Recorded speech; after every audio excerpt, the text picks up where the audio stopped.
안녕하십니까. 썬 아줌마입니다.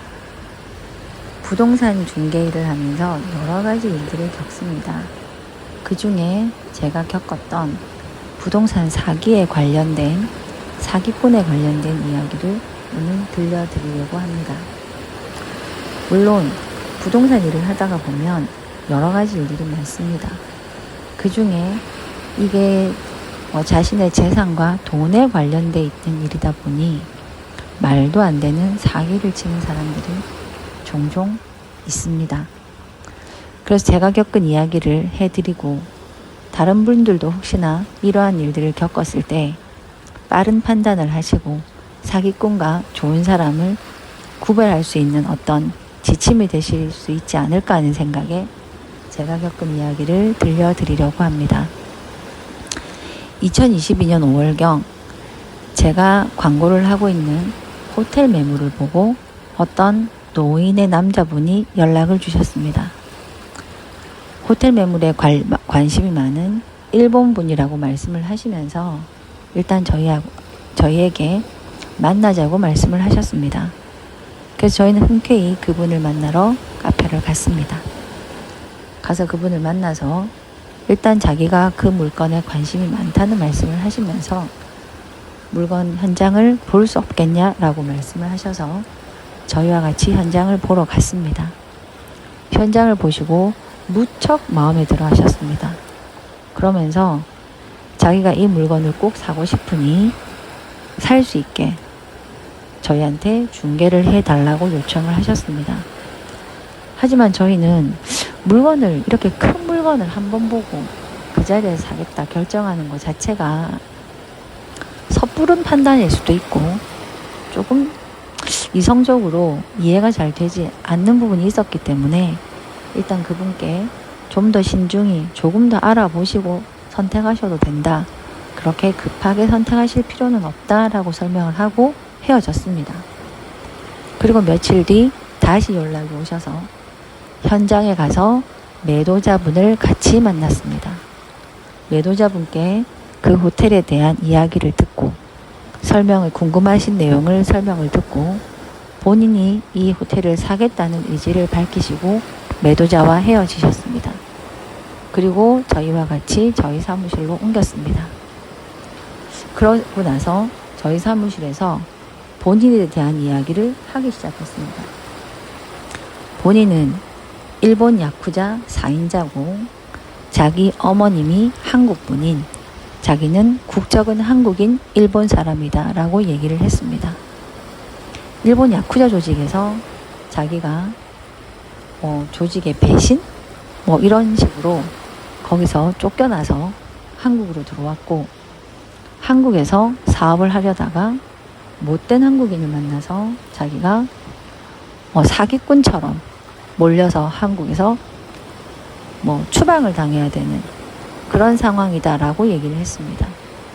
그러면서 자기 통장에 있는 일본 은행에 있는 잔고를 보여주셨습니다. 그리고 여러 가지 서류들을 같이 보여주셨습니다. 뭔가 이상하긴 했습니다. 그래도 일단 손님이 얘기를 하고 있는 거니까 저희는 듣고 있었습니다. 그리고 나서 본인은 간암 환자다.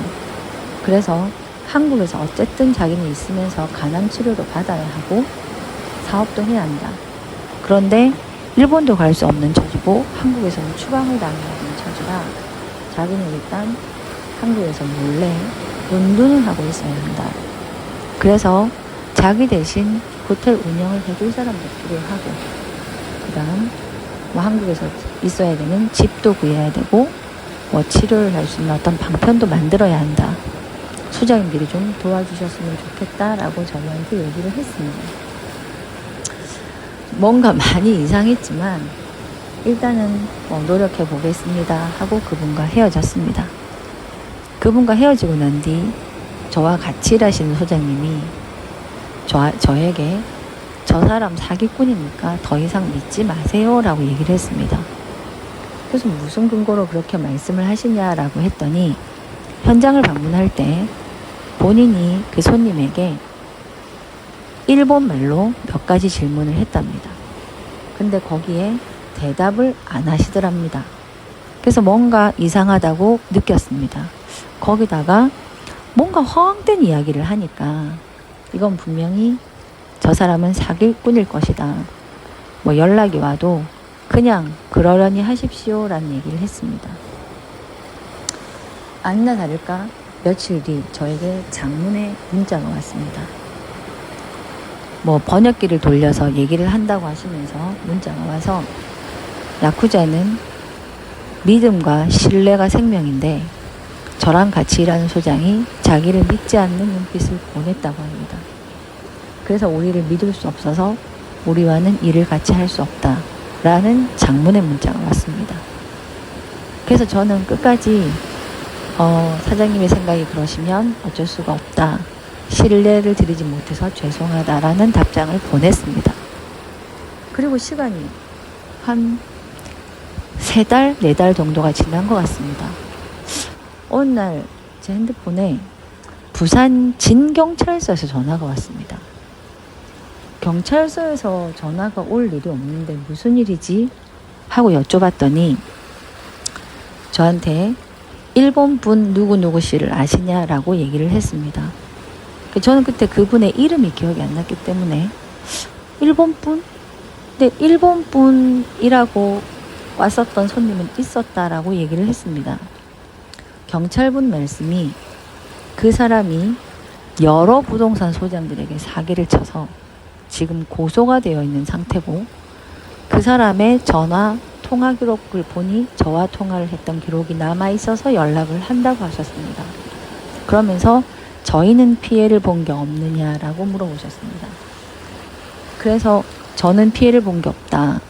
저희는 이러이러이러한 일로 그분이 저희와 연락을 끊었다라고 얘기를 했더니 다른 소장님들은 핸드폰을 개통해 주거나 돈을 빌려주거나 하는 식으로 사기를 당했다고 하셨습니다. 참 세상이 웃기다라고 생각을 했습니다. 아, 정말 사기꾼이구나. 왜 그런 사기를 치고 다닐까? 라고 생각을 하고 그냥 그 경찰분과 웃어 넘기는 전화를 했습니다.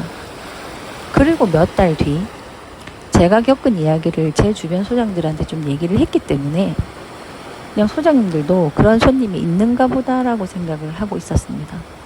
근데 몇 달 뒤 제가 부동산 소장님이 저에게 전화가 왔습니다.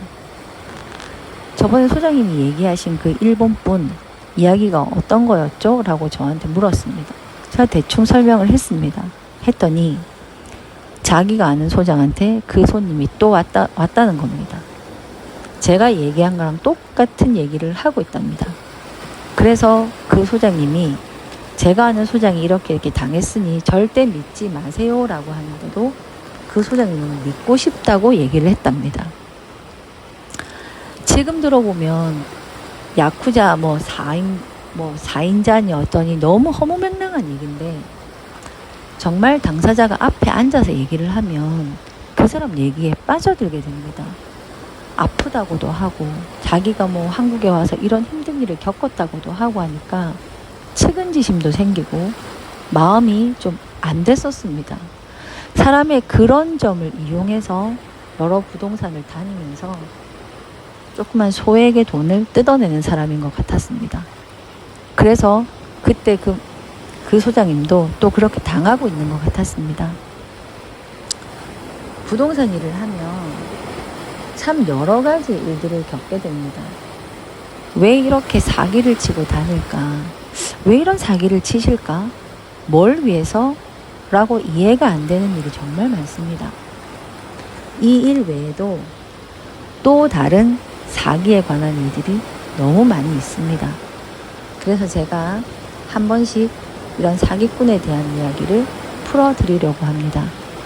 정말 머리로는 이해가 안 되는데 가슴으로는 그 사람의 입장이 이해가 돼버려서 사기를 당하는 경우들이 있습니다. 물론 사기를 안 당하는 게 제일 좋겠지만 이런 사람들이 자꾸 돌아다니는 것 자체가 큰 문제인 것 같습니다. 우리나라는 사기로 징역형을 살아도 몇 년 안 산다는 것 때문에 사기꾼들이 전혀 교도소에 가는 걸 두려워하지 않더라고요. 뭐 갔다 오면 되지 뭐. 살아봐야 1년이야. 이런 식의 이야기를 참 많이 합니다. 법도 바뀌어야 되겠지만 우리 스스로가 사기꾼에게 당하지 않게끔 이성적인 생각을 항상 할 수 있게끔 판단을 항상 제대로 할 수 있게끔 항상 생각해야 될 것 같습니다. 오늘은 제가 부동산 호텔 매매 사기에 대한 일본인 얘기를 해드렸습니다. 다음에는 제가 또 겪게 된 부동산 호텔 매매에 정말 우리나라에 있는 말도 안 되는 그런 얘기를 또 해드리려고 합니다. 부동산 경기가 많이 어렵습니다. 부동산 경기뿐만이 아니고 나라 전체의 경기가 어렵습니다. 이렇게 어려울 때일수록 마음 굳게 먹고 이 위기를 극복할 수 있다는 생각으로 하루하루 버텨내는 게 힘인 것 같습니다. 버텨내는 게 답인 것 같습니다. 모든 분들이